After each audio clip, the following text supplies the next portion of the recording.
доброе. Благодаря Александру Невзорову озвучена записка, которую он написал Александру Невзорову для слушателя «Эхо». Текст записки такой. «Никогда не теряйте свою свободу, она очень дорога. Это алмаз Вселенной». Вот так пусть читатели, слушатели «Эхо» подумают над этим. Еще из новостей, скажем, такого глобального характера. Организация «Международная амнистия» направила спецпредставителя ООН по правам коренных народов письмо с просьбой срочно вмешаться в судьбу Александра Габышева. У спецпредставителя ООН есть такая возможность связаться с руководством России и потребовать рассмотреть, так сказать, не нарушены ли права Александра Габышева. Будем надеяться, что вмешается. Прикол Иванович, блогер такой известный, ну, в кругах, кто освещает тему Александра Габышева, написал письмо канцлеру Ангеле Меркель. Но сама канцлер не ответила, ответили сотрудники ее канцелярии. Ну, серьезно так ответили, что да, мы как бы вот принимаем там меры, стараемся что-то. Одним словом, в каком-то смысле вот и власти Германии, так сказать, что-то там, чего-то там в курсе.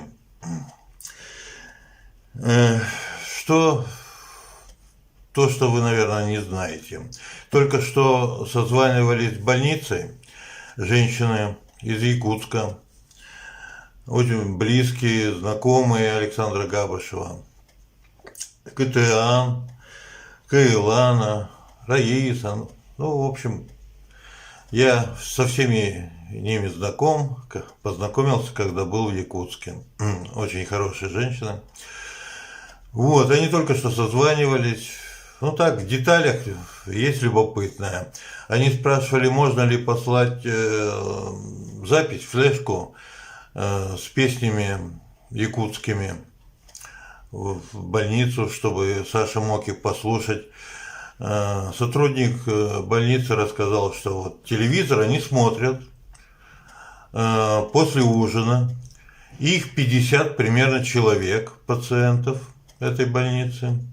Они собираются и смотрят. Ну, вот если они разрешат, то может быть, эту флешку, ну, ненадолго хотя бы, песни многие на русском языке, и там и клипы о Саше Габышевой, может быть, там кто-то посмотрит. Ну, тоже будем надеяться. Спрашивали они, можно ли ему мясное, это, кстати, к Новому году. Нет, с мясным никак. Спрашивали, что сейчас делает. Сотрудник говорит, я когда проходил, он читал книгу. Ну, понятно, что, видимо, у Саши много книг сейчас, и основное его время это вот читать книги и писать письма, отвечать на те открытки, которые вы прислали, посылки, благодарить, отвечать. Ну, пишет он коротко. Поэтому не удивляйтесь, если ответ будет очень короткий. Он всегда пишет коротко и говорит, кстати, коротко. Вот по поводу коротких разговоров. Одна такая притча маленькая о мистике. У меня есть знакомый, да у нас есть знакомый Рашид. Когда-то у него заключил мобильник, и оттуда сообщения все исчезли, а там были голосовые сообщения Саши. И они вдруг исчезли, и он уже смирился, ну потерял, все бывает.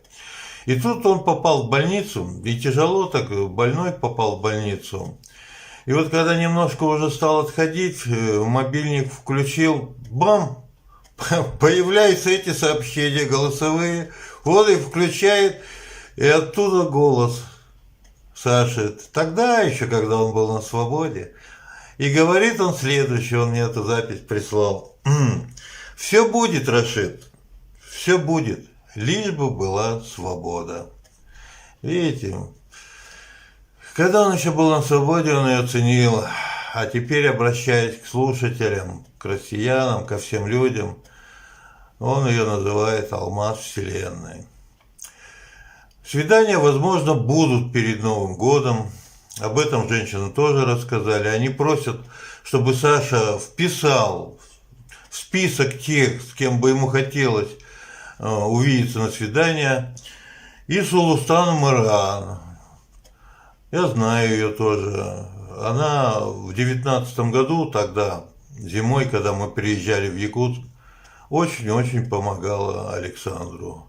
Одним словом, вот женщины народа Саха, они постепенно, но они очень терпеливы и упорны.